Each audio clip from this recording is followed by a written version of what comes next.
Hello student, in the last two lecture we have learnt about the e-business and e-governance. Today we will start e-learning. So let us start. E-learning. What is e-learning?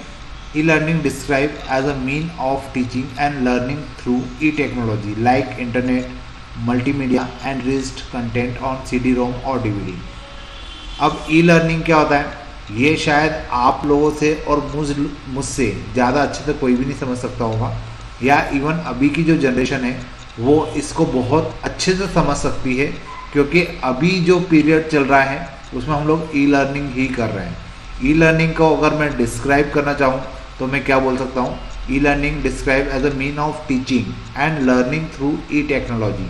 जब भी हम electronically कोई technology का use करते हैं, electronic technology का use करते हैं और उसके थ्रू हम लोग क्या करना चाहते हैं? लर्निंग करना चाहते हैं, उसी को हम लोग क्या बोलते हैं? E learning. या मैं ऐसा बोलूँ कि जैसा मैं आपको पढ़ा रहा हूँ, लेकिन आप लोग ये वीडियो देख पा रहे हैं यूट्यूब पर, लैपटॉप मोबाइल के ऊपर या लैपटॉप के ऊपर, और मैं ये जो वीडियो लेक्चर बना रहा हूँ ये मैं बना रहा हूँ किसके ऊपर? लैपटॉप के ऊपर। तो उस कंडीशन में ये एक तरीका हो गया जिसके थ्रू मैं आप लोगों को पढ़ा पा रहा हूँ और आप लोग पढ़ पा रहे हैं। तो ये जो तरीका है ये क्या कहलाता है? ई लर्निंग कहलाता है। अब ई लर्निंग जब हम लोग यूज़ करते हैं तो कितनी बार, जैसे कुछ स्कूल्स में क्या हो रहा है कि ई लर्निंग का जो तरीका है वो कैसा है? ऑनलाइन टाइप का है। ऑनलाइन मतलब वो ऑनलाइन क्लासेस लेते हैं और डायरेक्टली स्टूडेंट सामने बैठे होते हैं, उनको पढ़ाया जाता है।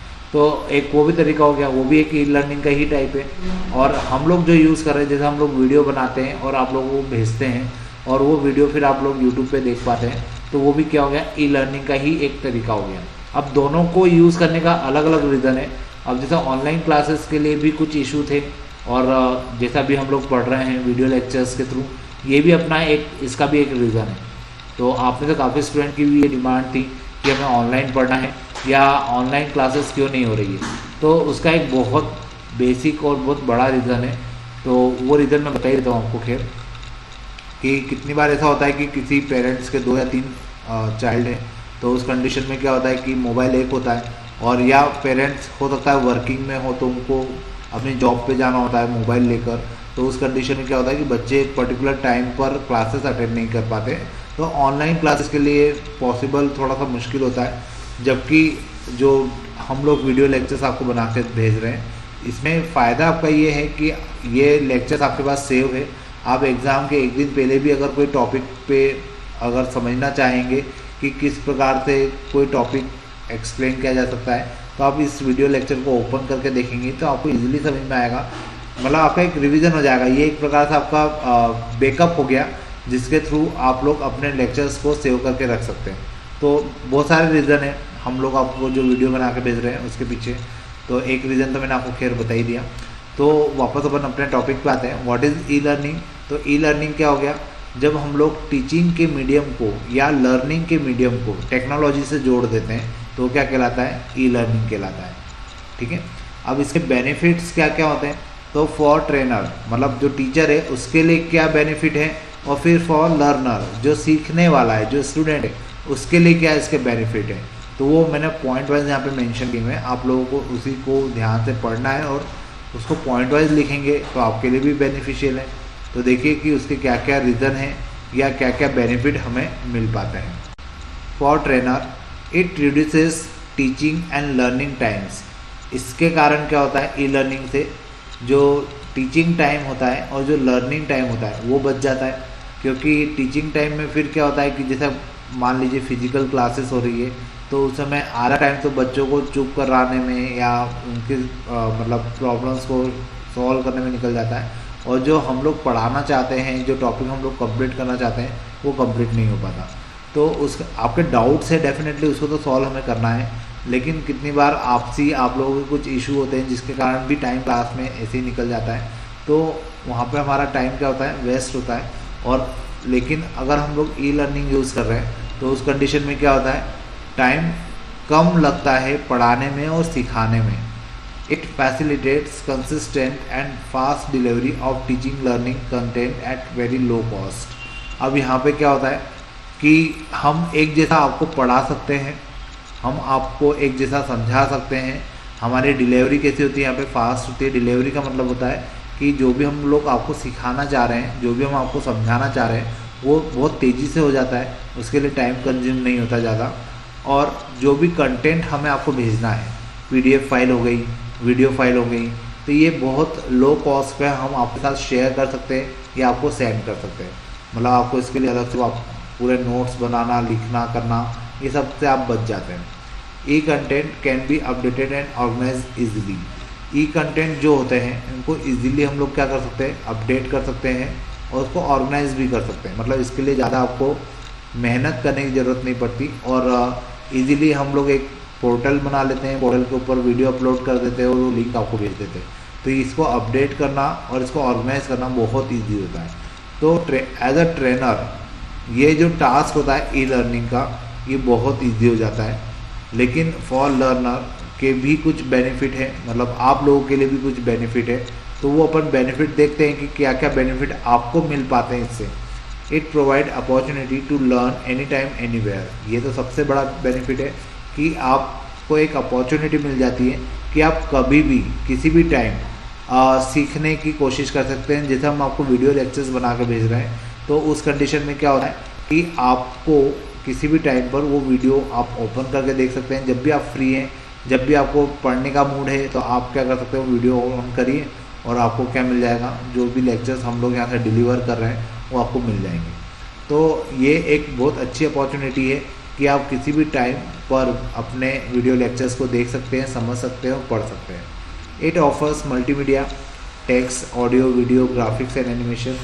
अब कितनी बार ई लर्निंग के अंदर एक और फैसिलिटी हम लोग यूज़ करते हैं, और वो फैसिलिटी क्या होती है कि हम लोग टेक्स्ट के साथ साथ उसमें ऑडियो का भी यूज़ कर सकते हैं। कोई दूसरे साउंड का यूज़ कर लिया, कभी वीडियो का यूज़ कर लिया। आपको कुछ चीज़ें अगर एक्सप्लेन करना है, जैसे फिजिक्स, केमिस्ट्री में बहुत सारे एक्सपेरिमेंट होते हैं, तो वो एक्सपेरिमेंट के वीडियो बना के आपके साथ शेयर कर लिए, ताकि आपको बहुत इजीली समझ में आए कि किस प्रकार से प्रैक्टिकल किया जा रहा है। या ग्राफिक्स और एनिमेशन का यूज़ कर लिया जाए, तो उस कंडीशन में क्या होता है कि स्टूडेंट बहुत इजीली समझ पाते हैं कि हम लोग आपको क्या समझाना चाह रहे हैं। तो ये बहुत सारे मतलब ऑब्जेक्ट हमारे पास होते हैं जिसके बेसिस पर हम आपके साथ हमारा जो नॉलेज है वो शेयर कर सकते हैं। Content for easy and long lasting learning. और वैसे भी आपको ये पता होगा कि जो थ्योरेटिकल नॉलेज होता है और जो प्रैक्टिकल नॉलेज होता है वो बहुत डिफरेंट, मतलब उन दोनों में बहुत ज़्यादा डिफरेंट होता है। तो डिफरेंस क्या है, क्योंकि कुछ चीज़ें जो विजुलाइज होती है वो हमें हमेशा याद रहती है, और जो चीज़ें हम लोग थ्योरेटिकल पढ़ते हैं वो एक पर्टिकुलर टाइम के बाद भूल जाते हैं, हमको बार बार रिवाइज करना पड़ता है। तो अगर हम लोग साथ में वीडियो, ग्राफिक्स, एनिमेशंस का यूज़ कर रहे हैं, तो आपको ये चीज़ें बहुत इजीली समझ में आएगी और आप भी बहुत अच्छे से समझ पाएंगे। It facilitates self motivational and self paced learning. इससे क्या मिलता है, एक तो सेल्फ मोटिवेशन मिलता है कि हाँ अब हमको भी पढ़ना है, या हम लोग खुद से पढ़ना सीखने की कोशिश करते हैं और खुद से पढ़ना सीख भी जाते हैं। पहले क्या होता है कि कुछ स्टूडेंट का नेचर ऐसा होता है कि वो डिपेंडेंट होते हैं कि जब तक फैकल्टी ना बोले, जब तक पेरेंट्स ना बोले, तब तक हमको पढ़ना ही नहीं, ठीक है। और फिर या तो पढ़ने बैठ तो गए लेकिन हम खुद से कुछ नहीं कर पा रहे हैं। स्टूडेंट की ये प्रॉब्लम भी होती है कि हमको तो समझ में ही नहीं आ रहा है कि क्या हो रहा है।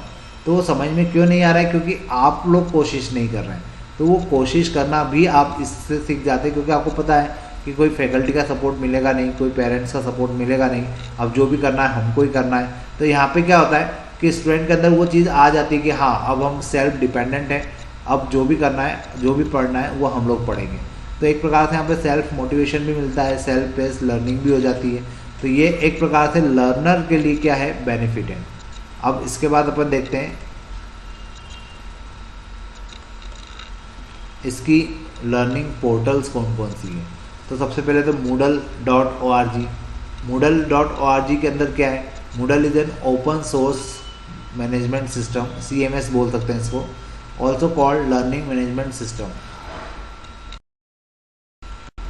ये जो वेबसाइट है या ये जो ऑर्गेनाइजेशन है, ये स्टूडेंट को अलग अलग जो सब्जेक्ट है या जो टॉपिक्स है उन पे ऑनलाइन उनको स्टडी करने में हेल्प करता है। तो एक प्रकार का ओपन सोर्स मैनेजमेंट सिस्टम है। ओपन सोर्स क्या होता है ये आपको पता है, इसको हम फ्रीली एक्सेस कर सकते हैं, फ्रीली वहाँ से डेटा ले सकते हैं, डाउनलोड कर सकते हैं, यूज़ कर सकते हैं, कोई रॉयल्टी देने की ज़रूरत नहीं है। तो वो हमारे लिए क्या कहलाता है, ओपन सोर्स।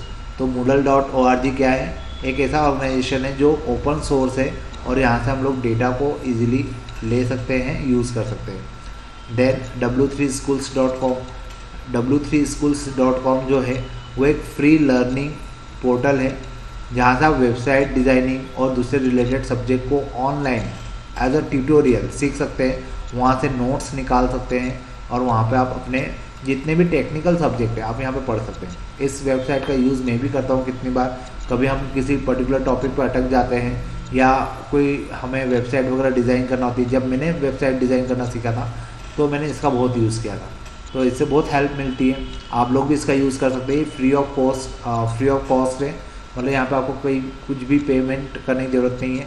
यहाँ पे आप लोग किसी भी टेक्निकल सब्जेक्ट को इजीली पढ़कर सीख सकते हैं। यहाँ पे इवन आपको एग्जांपल्स भी बहुत सारे मिल जाएंगे कि कोई आपने कोडिंग लिखा तो उसका एग्जांपल में आउटपुट क्या आएगा, वो चीज़ें भी आपको यहाँ पे पता चल जाती है। Next is exert project. It is also an open source e learning developer tool which is used to develop interactive e-learning material for the student। Exert project जो है ये भी एक प्रकार का क्या है, open source e learning developer tool है, जहाँ पर आप लोग क्या कर सकते हैं, इंटरेक्टिव ई लर्निंग मटेरियल ले सकते हैं, वहाँ पे अवेलेबल है। आप लोग वहाँ से अपने जो आपको भी मटेरियल की रिक्वायरमेंट है या जो भी टॉपिक या सब्जेक्ट आपको पढ़ना है वो आप इस पोर्टल पे जाके आराम से देख सकते हैं, समझ सकते हैं, और वहाँ से अगर आपको डाउनलोड करने की ज़रूरत है तो आप उसको डाउनलोड भी कर सकते हैं। नेक्स्ट अपन चलते हैं social impact of e learning. अब याद करिए लास्ट के 2 लेक्चर्स जिसमें अपन ने सबसे पहले पढ़ा था, जो हमने ई गवर्नेंस पढ़ा था या हमने उसके बाद ई बिजनेस पढ़ा था। तो ई गवर्नेंस के लिए भी हमने क्या पढ़ा था, पहले ई गवर्नेंस क्या होता है, उसका ऑब्जेक्टिव क्या थे, उसके पॉजिटिव इम्पैक्ट क्या थे, उसकी लिमिटेशंस क्या थी।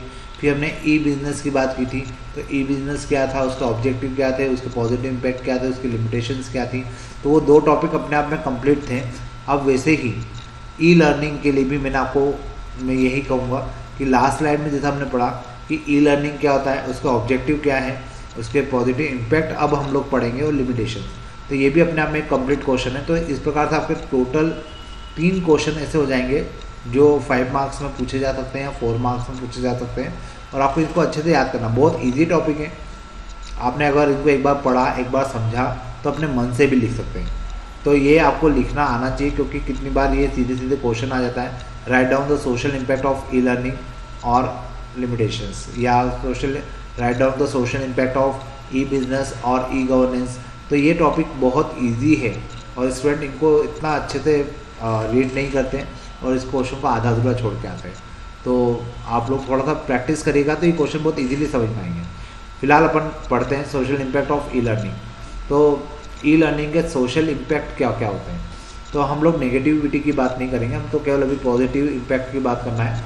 कॉस्ट इफेक्टिव होता है, इंटरेक्टिव होता है, and multimedia enriched material for effective and long lasting learning. अब अगर पॉजिटिव इम्पैक्ट की बात करें तो सबसे बड़ा प्रॉफिट होता है कि कॉस्ट इफेक्टिव होता है। कॉस्ट इफेक्टिव मतलब ज़्यादा इसमें इन्वेस्टमेंट नहीं करना होता, हम लोग इजीली वीडियो बनाकर मतलब इसको सेंड कर सकते हैं, शेयर कर सकते हैं। फिर इंटरेक्टिव होता है, अब टेक्निकल चीज़ें हैं तो हम इसमें बहुत सारी टेक्निकल चीज़ें भी डाल सकते हैं, वीडियो, एनिमेशंस, मल्टीमीडिया से रिलेटेड जितने मटेरियल है वो डाल सकते हैं। तो एक्चुअल में क्या होता है कि कितनी चीज़ें ऐसी होती है जो प्रैक्टिकली अगर समझाई जाए और अगर आप उसको प्रैक्टिकली देखेंगे तो बहुत जल्दी से समझ में आएगा। तो बहुत सारे मटेरियल ऐसे होते हैं जो कि अवेलेबल है, जिसको ऑनलाइन आपको डालकर एनिमेशन के थ्रू समझाया जा सकता है, और वो चीज़ें जब आप देखेंगे तो आपको याद भी रहेगा। तो उस कंडीशन में क्या होगा, आप अपने हिसाब से उसके ऊपर आंसर लिख भी सकते हैं। तो बहुत सारा यहाँ पे चीज़ें ऐसी है जिसको हम लोग यूज़ करें तो जो लर्निंग है वो बहुत ज़्यादा इफेक्टिव बन सकती है, लॉन्ग लास्टिंग बन सकती है। No physical interaction among teacher and learner is required, that is most suited for working people. अब यहाँ पर एक और इसका बेनिफिट है कि यहाँ पर कोई फिजिकल इंटरेक्शन नहीं होता टीचर और लर्नर के बीच में, मतलब जो पढ़ाने वाला है, जो फैकल्टी है उसके, और जो सीखने वाला है मतलब जो स्टूडेंट है, उनके बीच में कोई फिजिकल इंटरेक्शन नहीं होता। और जब फिजिकल इंटरेक्शन नहीं होता तो प्रॉब्लम होती है इसकी डेफिनेटली, क्योंकि बहुत सारी चीज़ें एक टीचर ऑनलाइन स्टूडेंट को नहीं समझा पाता। लेकिन अगर कुछ छोटे मोटे टॉपिक है, कुछ मेजर इशू नहीं है, सिंपल से टॉपिक है, तो उसको अगर आप ऑनलाइन समझा रहे हैं तो यहाँ पर क्या हो सकता है, टाइम का कंजम्पशन जो होता है उसको रोका जा सकता है, या जो वर्किंग पीपल होते हैं उनके लिए बहुत ज़्यादा सूटेड होता है, क्योंकि वर्किंग पीपल के पास टाइमिंग का इशू होता है, तो वह ऑनलाइन चीज़ों को एक्सप्लेन कर कर अपना टाइम बचा सकते हैं। Easily available and facilitates any time anywhere learning. अब यहाँ पर इसका फ़ायदा एक ये भी है कि आप एनी टाइम और एनी वेयर, एनी टाइम मतलब 24 घंटे में से कभी भी, और एनी वेयर मतलब दुनिया में कहीं भी आप क्या कर सकते हैं, अपनी लर्निंग को कंटिन्यू रख सकते हैं। जैसे अभी लॉकडाउन लगा है तो उस कंडीशन में काफ़ी स्टूडेंट, कुछ स्टूडेंट को तो मैं जानता हूँ वो अभी कोलकाता में है, और वो कोलकाता में लेकिन वो फिर भी अपने लेक्चर्स देख पा रहे हैं, क्योंकि इसका रीज़न क्या है, क्योंकि यहाँ पर हमारे पास जो वेबसाइट है, सॉरी हम लोग जो वीडियो बना रहे हैं वो वहाँ पे भी एक्सेसिबल है। तो उस कंडीशन में क्या हो रहा है कि उनको वो प्रॉब्लम नहीं हो रही कि हम कोलकाता में हैं और इंदौर के लेक्चर्स को हम लोग कैसे देखें।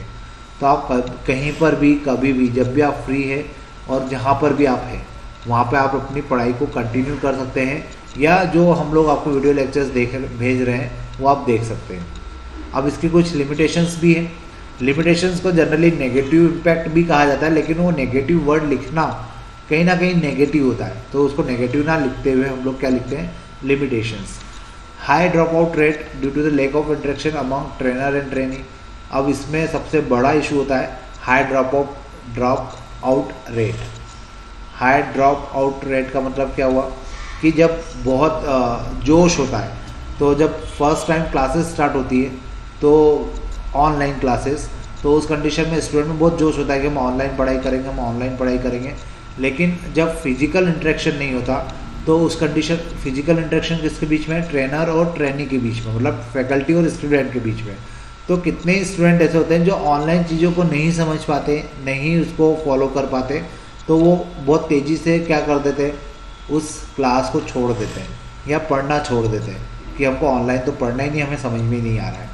तो यहाँ पर ड्रॉप आउट रेट जो है सबसे ज़्यादा होता है, और सबसे ज़्यादा होने के कारण क्या होता है, अब क्योंकि कुछ स्टूडेंट का फोकस ही नहीं बन पाता, क्योंकि उनको जब तक क्लास में नहीं पढ़ाया जाए फिजिकली प्रेजेंट होकर तब तक वो पढ़ ही नहीं पाते हैं। कुछ स्टूडेंट ऐसे होते हैं कि जो ऑनलाइन कैसे भी करके उनको जब पढ़ना है, उनका फोकस बहुत क्लियर है, तो वो ऑनलाइन भी इजीली पढ़ लेते हैं। तो वो अलग अलग कैटेगरी के अलग अलग टाइप के स्टूडेंट होते हैं। तो यहाँ पे ड्रॉप आउट रेट बहुत ज़्यादा होता है, क्योंकि फोकस करने वाले स्टूडेंट कम होते हैं और फोकस ना करने वाले स्टूडेंट ज़्यादा होते हैं।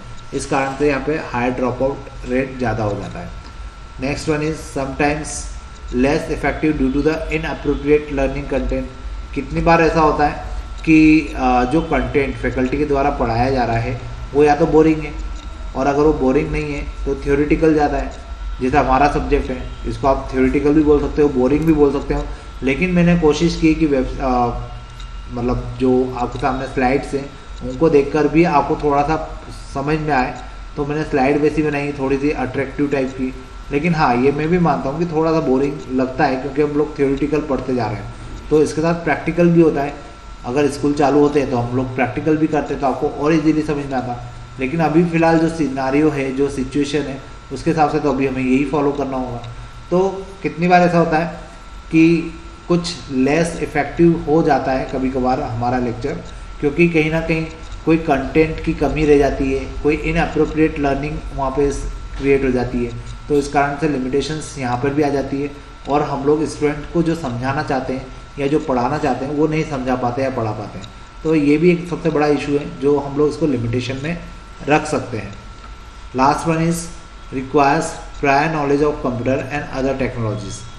अब जो पढ़ाने वाला है और जो पढ़ने वाला है, दोनों के लिए यहाँ पर कंप्यूटर का नॉलेज होना पहले से, मतलब ई लर्निंग को स्टार्ट करने के पहले से ही कंप्यूटर का, मोबाइल का टेक्निकल नॉलेज होना ज़रूरी है।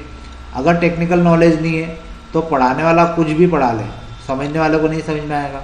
और समझने वाले को अगर अच्छा नॉलेज है लेकिन पढ़ाने वाले को नॉलेज नहीं है, तो पढ़ाने वाला पढ़ा ही नहीं पाएगा, क्योंकि उसको पता ही नहीं है कि कौन सी चीज़ से टेक्निकल कहाँ पे क्या होगा। तो उस कंडीशन में भी क्या होगा कि प्रॉब्लम आएगी। तो अगर आप टेक्नोलॉजी की तरफ जा रहे हैं और टेक्नोलॉजी का यूज़ कर रहे हैं ई लर्निंग के लिए, तो यहाँ पर दोनों ही केस में, जिसको पढ़ना है और जिसको पढ़ाना है, दोनों को टेक्निकल नॉलेज का होना बहुत ज़रूरी है। तभी सोशल जो मतलब इसके लिमिटेशन से इससे बाहर निकला जा सकता है। तो ये 2-3 पॉइंट ऐसे हैं जो लिमिटेशंस में आते हैं, फिर 3 पॉइंट हमने ऐसे लिखे जो पॉजिटिव इम्पैक्ट है। तो ये एक कंप्लीट अपने आप में टॉपिक हो गया आपके लिए, क्योंकि इसके पहले वाली स्लाइड में हमने क्या देखा, ई लर्निंग की जो पोर्टल्स थी अलग अलग उनके बारे में देखा, और इसके पहले हमने क्या देखा, ई लर्निंग क्या होती है और इसके बेनिफिट्स क्या होते हैं। और बेनिफिट्स भी हमने 2 पॉइंट ऑफ व्यू से देखे, ट्रेनर के पॉइंट ऑफ व्यू से भी और लर्नर के पॉइंट ऑफ व्यू से भी। तो ये एक प्रकार से क्या हो गया, देखा जाए तो एक अपने आप में कंप्लीट टॉपिक हो गया जो कि 5 मार्क्स का एग्जाम में पूछा जाता है। तो आपको इसको बहुत अच्छे से पढ़ना है, समझना है।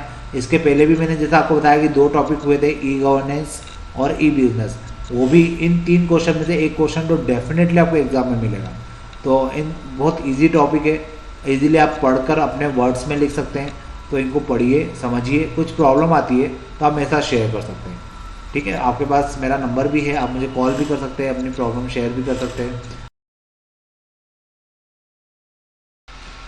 Designing IT applications.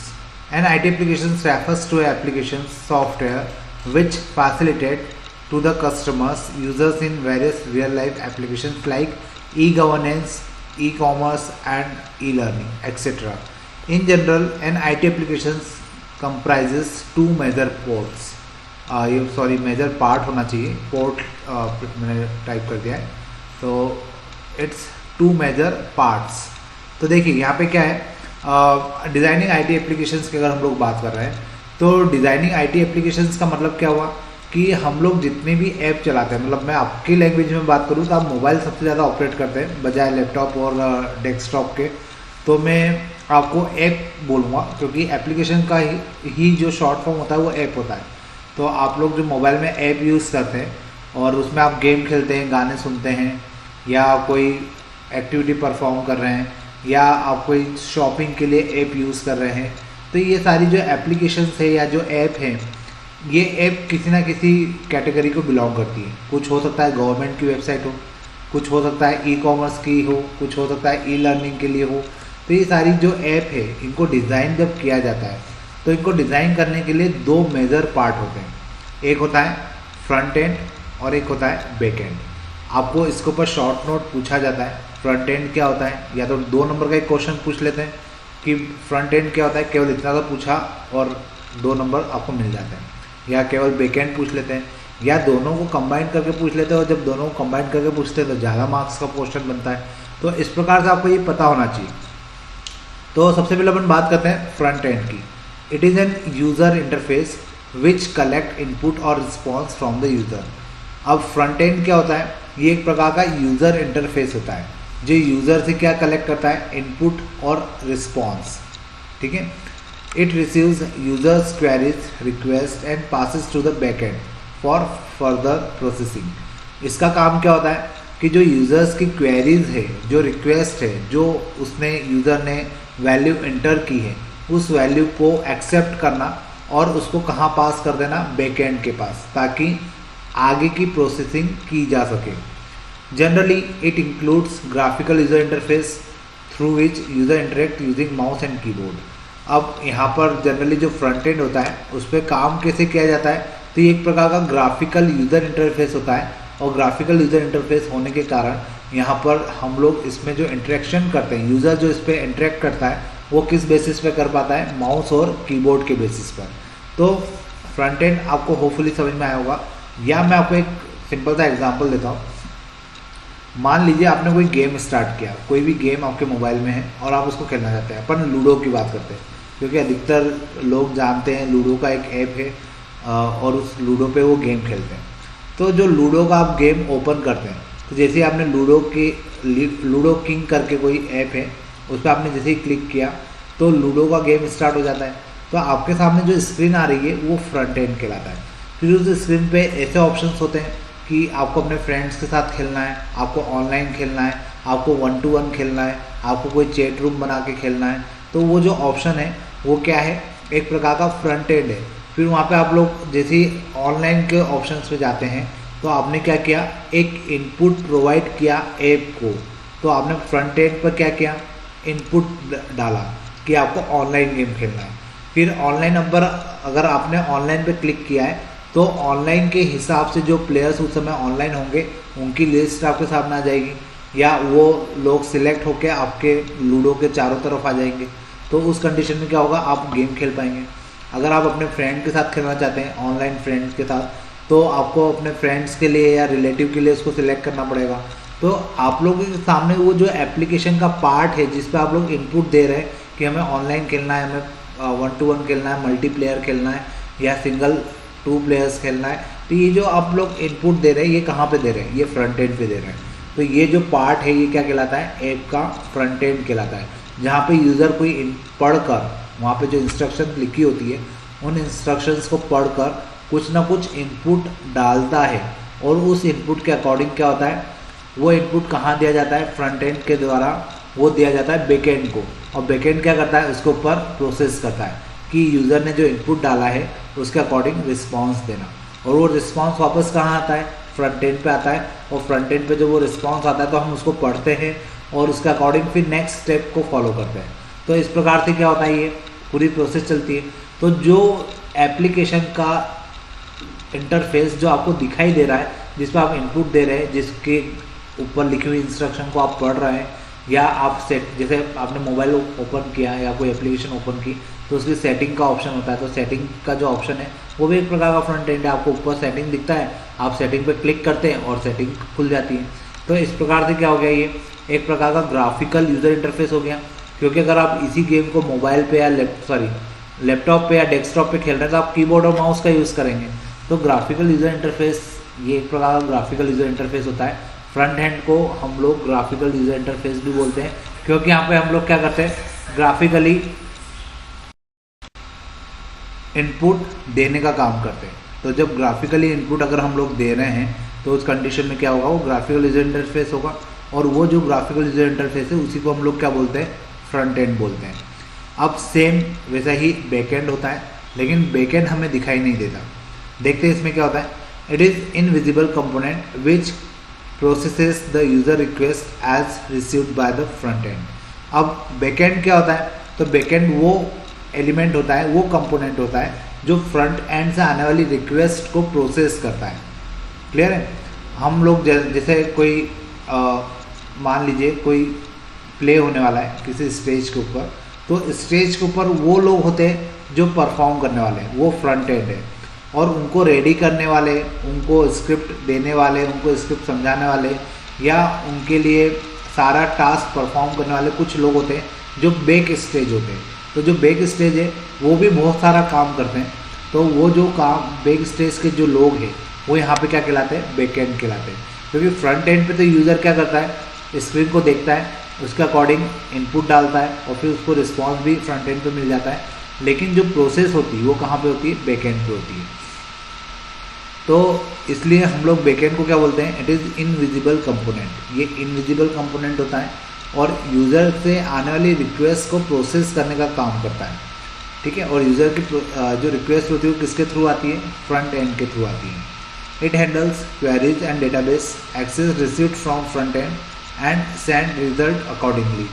अब इसका काम क्या होता है कि क्वेरी को फायर करना। मान लीजिए फ्रंट एंड से कोई रिक्वेस्ट आई, कोई क्वेरी आई, उस क्वेरी के अकॉर्डिंग ये डेटाबेस से क्या करता है, डेटा को एक्सेस करने की कोशिश करता है।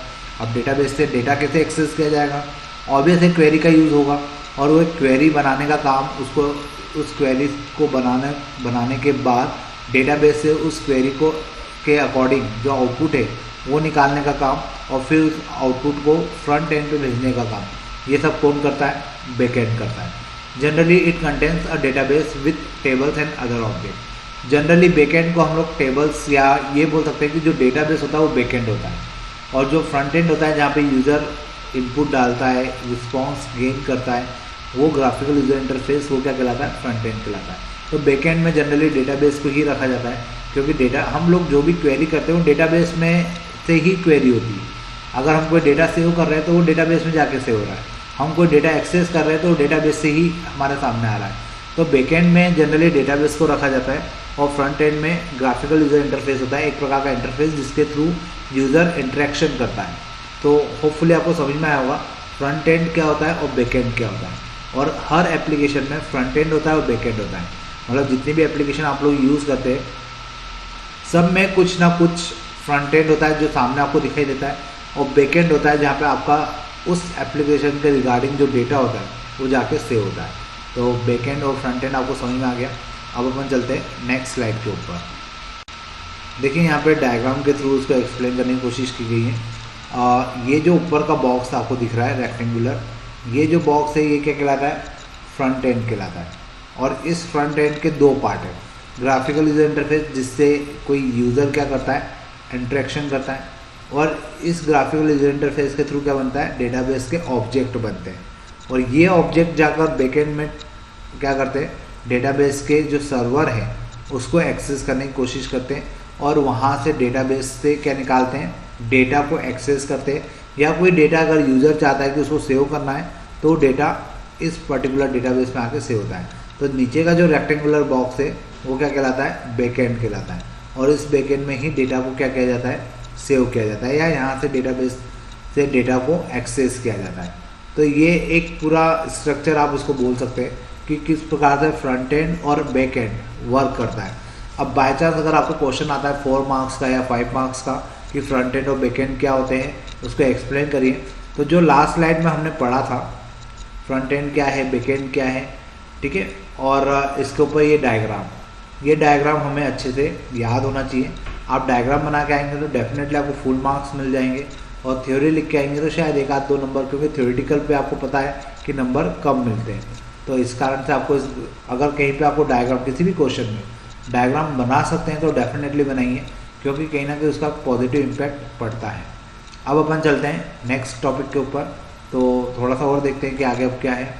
डिज़ाइनिंग फ्रंट एंड या GUI इंटरफेस, हम लोग फ्रंट एंड को क्या बोलते हैं, GUI इंटरफेस बोलते हैं, graphical user interface.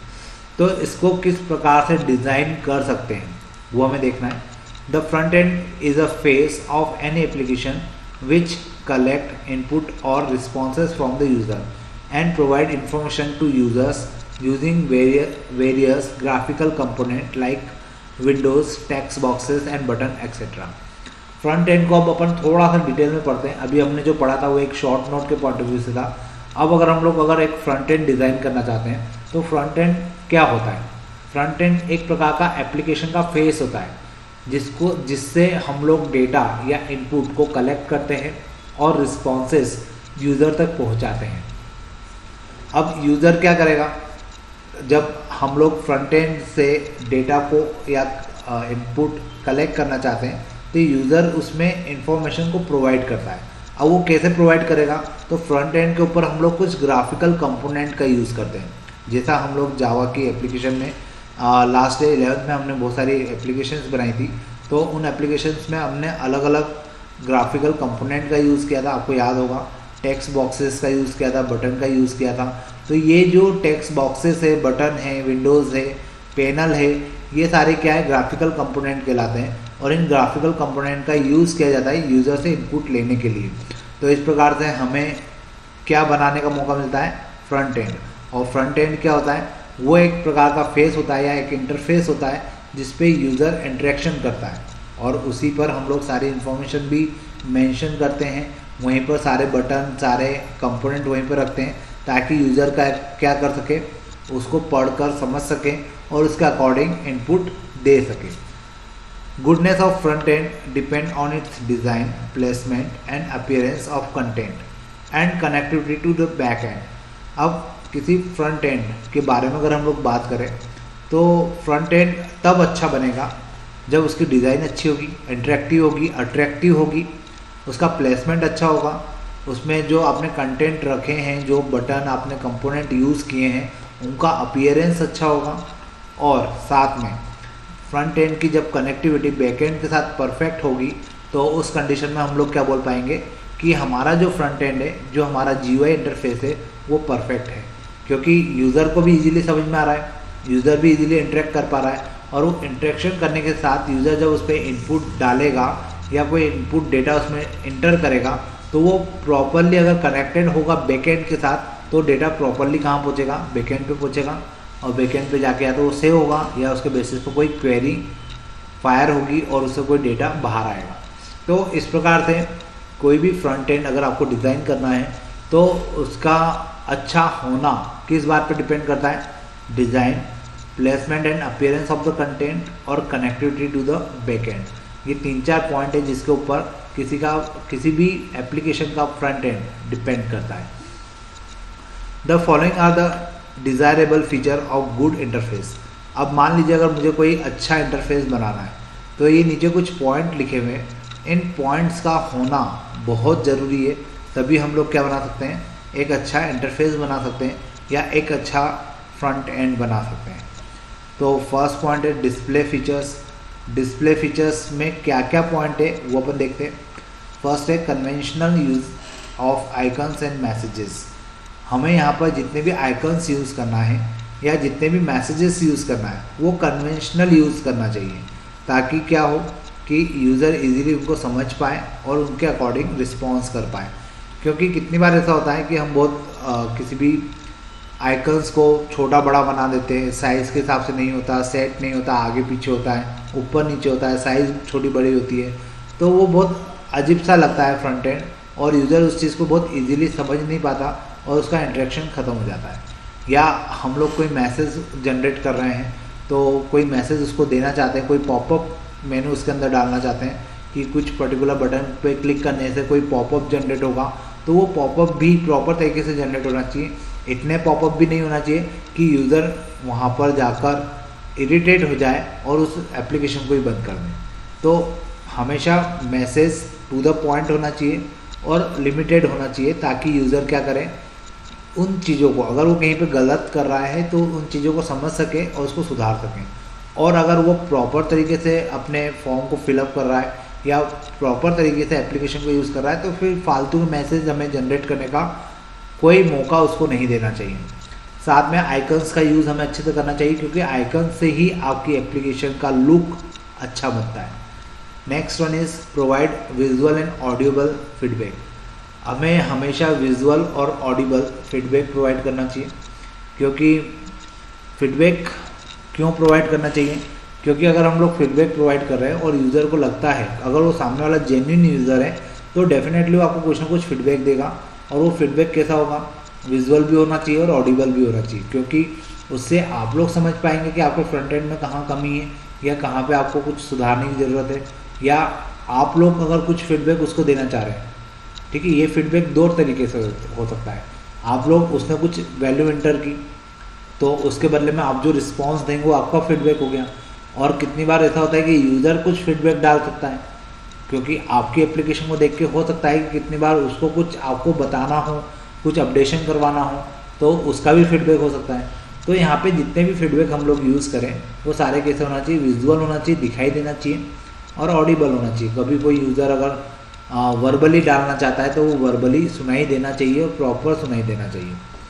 Use of easy and most suitable controls. यहाँ पर जब भी हम लोग फ्रंट एंड डिज़ाइन करें तो यहाँ पे जितने भी कंट्रोल्स हम लोग यूज़ कर रहे हैं वो सारे कैसे होना चाहिए, ईजी होना चाहिए, अननेसेसरी कोई कंट्रोल यूज़ नहीं करना चाहिए और सूटेबल होना चाहिए। मतलब सूटेबल इन द सेंस कि जिसकी ज़रूरत है, जहाँ पे जिस नाम से हमें ज़रूरत है केवल वही कंट्रोल हम लोग यूज़ करें। फिर नेक्स्ट मेजर पॉइंट है functional features, support various input devices like keyboard and mouse etcetera. अब आपको ये पता होना चाहिए कि यूज़र जो भी होगा मोस्ट ऑफ द केसेस में वो या तो कीबोर्ड यूज़ करेगा या माउस यूज़ करेगा, या आपकी एप्लीकेशन को एज अ फ्रंट एंड कहाँ पे चलाएगा, मोबाइल पे। तो आपकी एप्लीकेशन कीबोर्ड और माउस के थ्रू, मतलब इनपुट डिवाइसेस तो वही है, तो वहाँ से इजीली डेटा को ले पाए, यूज़र का जो इनपुट है उसको एक्सेप्ट कर पाए। तो आपकी एप्लीकेशन इस प्रकार की सपोर्टिव होना चाहिए। क्योंकि कितनी बार ऐसा होता है कि कोई एप्लीकेशन हमने जनरली बनाई, वो कीबोर्ड से इनपुट नहीं ले रही, केवल माउस से ले रही है, या कभी माउस से नहीं ले रही, केवल कीबोर्ड से ले रही है। या हो सकता है लैपटॉप से आप उस पर सब कुछ कर सकते हो लेकिन मोबाइल से आप उस पर कोई भी इनपुट नहीं दे सकते। तो ये चीज़ें फिर प्रॉब्लम क्रिएट करती है, क्योंकि हर किसी के पास लैपटॉप और डेस्कटॉप नहीं होता, या हो सकता है व्यक्ति रास्ते में हो और वो मोबाइल से ही आपकी एप्लीकेशन को एक्सेस करना चाहता हो, तो फिर उस केस में क्या किया जाएगा, वो लैपटॉप और डेस्कटॉप कहाँ से लाएगा। तो इसलिए जब भी आप कोई एप्लीकेशन बनाते हैं, फ्रंट एंड बनाते हैं, तो वो सभी को सपोर्टिव होना चाहिए, भले वो लैपटॉप हो, डेस्कटॉप हो, मोबाइल हो, टैबलेट हो, सभी पे वो एज ए इनपुट, जहाँ से उसको इनपुट एक्सेप्ट करना है वो सभी से कर पाए। Next one is support validation of data और अवॉइड एरर्स। हमें हमेशा वैलिडेशंस को यूज़ करना चाहिए और एरर्स को अवॉइड करने की कोशिश करना चाहिए। वैलिडेशंस मतलब मान लीजिए आपने डेट ऑफ बर्थ यूज़र से एंटर करवाना चाहते हैं और यूज़र ने डेट ऑफ बर्थ गलत डाली, तो वहाँ पे तुरंत लिखा हुआ आ जाना चाहिए कि you have entered wrong date of birth. या अगर आपने मेल आईडी का ऑप्शन दिया हुआ है, यूज़र मेल आईडी में कहीं @ का यूज़ नहीं कर रहा है या गलत मेल आईडी डाल रहा है, तो वहाँ पे एक मैसेज जनरेट हो जाना चाहिए, you have entered wrong email ID. तो इस प्रकार के वैलिडेशंस अगर हम लोग लगाते हैं तो यूज़र से गलती होने के चांसेस ख़त्म हो जाते हैं और हमारे डेटा में अननेसेसरी रॉन्ग डेटा फीड होने से बच जाता है। तो यहाँ पर हम लोग क्या कर सकते हैं, वैलिडेशन का यूज़ कर सकते हैं और जो एरर्स हैं उनको अवॉइड कर सकते हैं। लास्ट पॉइंट है user authentication and security features. ये तो सबसे ज़्यादा इंपॉर्टेंट है। आप कोई भी एप्लीकेशन बनाएंगे तो उसमें ऑथेंटिकेशन और सिक्योरिटी फीचर्स का होना बहुत ज़रूरी है, क्योंकि हमने वाइट हैट हैकर्स और ब्लैक हैट हैकर्स के बारे में पढ़ा था 11th क्लास में भी और 12th में भी। तो जो ब्लैक हैट हैकर्स होते हैं वो क्या करते हैं, आपके एप्लीकेशन को, अगर आपके एप्लीकेशन सक्सेसफुल है तो उसके जो सिक्योरिटी है उसको तोड़ने की कोशिश करेंगे और उसको बिगाड़ने की कोशिश करेंगे, उसके बदले में रैंसम की डिमांड करेंगे या उसमें वायरस अप्लाई कर देंगे।